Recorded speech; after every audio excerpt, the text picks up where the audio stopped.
What is going on? Welcome back to Trending Stocks. Today when I talk to you on SoFi, I want to go over some of the current data points, break it down on what truly happened today, and go over everything else you need to know. But first, make sure to hit that thumbs up and subscribe. Always greatly appreciate that.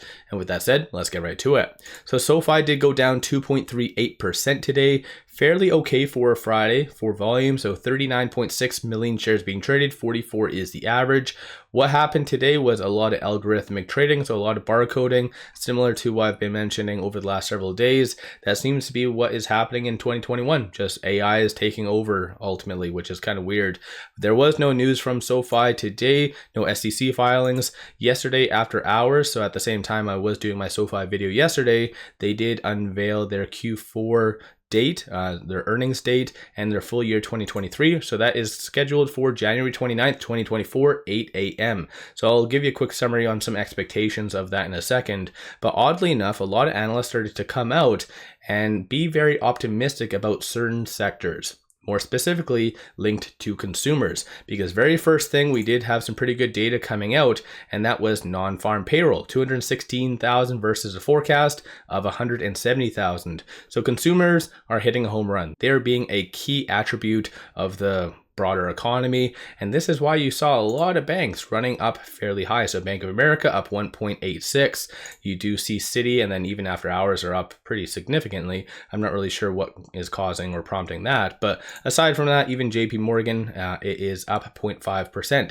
So it's really backwards. A lot of these brick and mortar banks, which are fairly bad on their ratios compared to SoFi, like a lot of these brick and mortar banks were green, whereas SoFi kind of struggled. So you have still the market just not really understanding fintech. That's just my own interpretation. I'm going to play this video in a second or near the tail end of the video, and it is talking on how consumers are ultimately driving the train, as what they call it, but every sector that's linked to that is going to thrive in 2024. And what does SoFi service or offer? Consumers. So ultimately, it's just very backwards how SoFi is really struggling. So I'm going to go over some of the data points before I play this video, starting off with shorts. So shorts, surprisingly enough, did increase about 64,000 shares, 13.75% of the free float being shorted, 122.93 million shares overall are being shorted. Cost to borrow average is opening up a little bit higher, so 1.27% compared to yesterday, which was 0.71.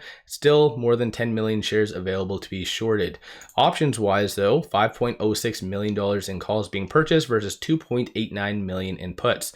Dollar value, very low compared to the last several days, so that's something to kind of monitor. Overall, sentiment wise, 47% of all the options being done today is bearish, so not the most optimistic data. Of the call options that are being purchased, it is anticipated for it to be above 850 by the end of next week, so even that has gone down. A lot of people were initially anticipating 950 plus, so that's gone down.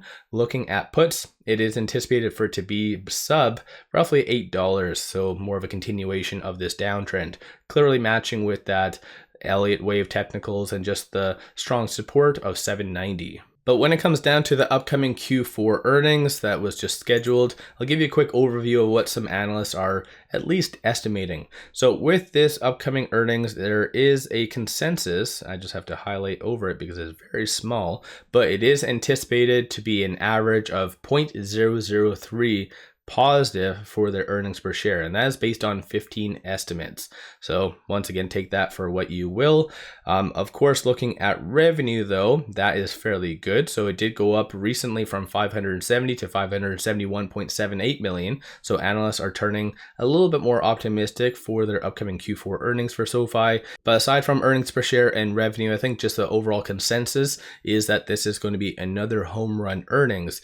The question is it going to tank similar to every other earnings that has always happened, or is it going to continue to go up and the market actually accept the data for what it truly is? Because it is very infuriating to always have amazing earnings and then the market just tanks it for whatever reason, or potentially even get like David from Wedbush coming in and giving a $3 price target once again and just completely discredits the whole earnings.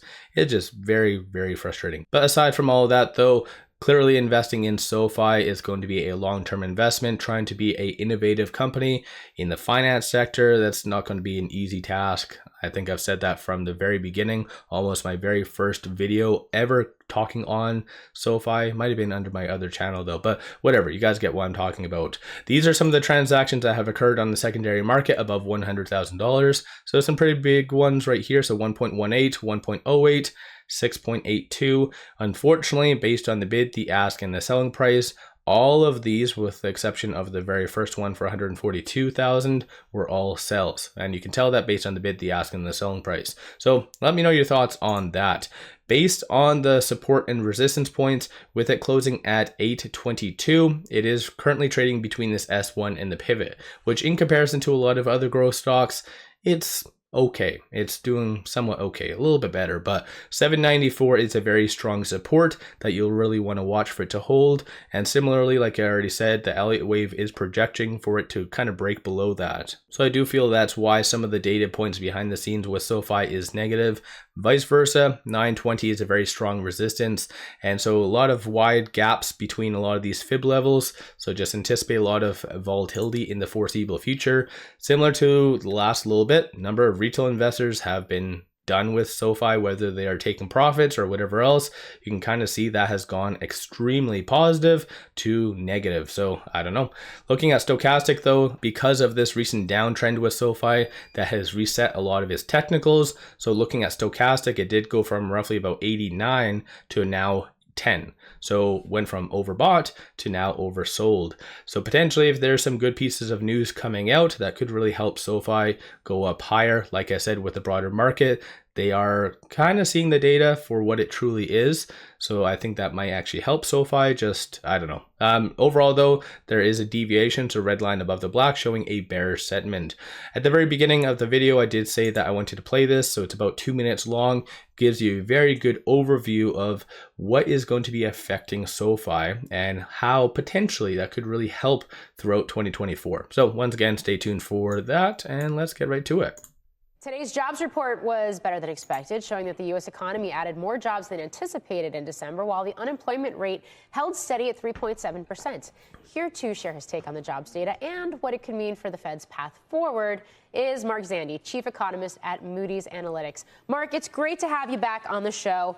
To me, the takeaway here, okay, we saw the previous 2 months revised lower. We had the stronger number in December. We know December tends to be a little noisy. But to me, the real takeaway here was the fact that wages continue to grow, and they're growing faster than inflation. What does that tell us? Good news. Wage growth is 4%-ish. Inflation, CPI inflation is about 3% and moderating. So that means real wage growth is positive, about 1 percentage point. That means consumers' purchasing power is improving, and that's the fodder for continued spending.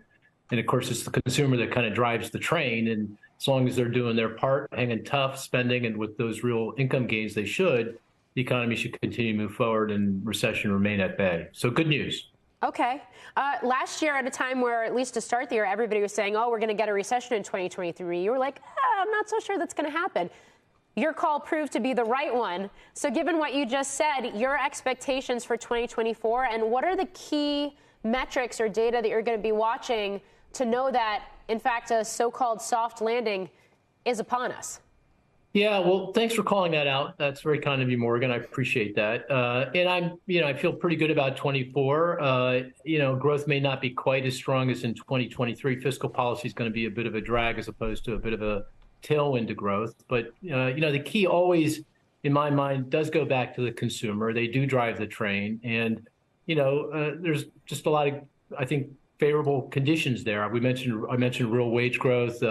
Debt service burdens are low, and consumers have done a very good job of locking in. Stock prices and housing values are pretty close to their record highs, so people's net worth is up. Got a lot of excess saving, particularly among high-income households, high middle-income households. So, lots of good reasons to think that consumers are going to continue to, hang tough, do their thing. They're not going to spend with abandon, but we don't need them to or want them to, because that.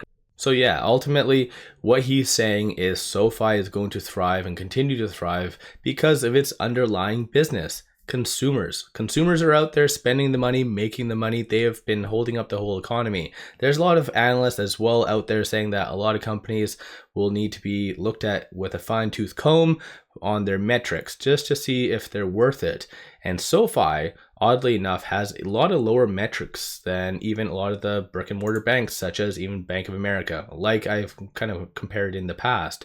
So I completely agree with this analyst that consumers are going to be the driving factor in 2024 as well. I think I played the video yesterday, or it might have been the day before.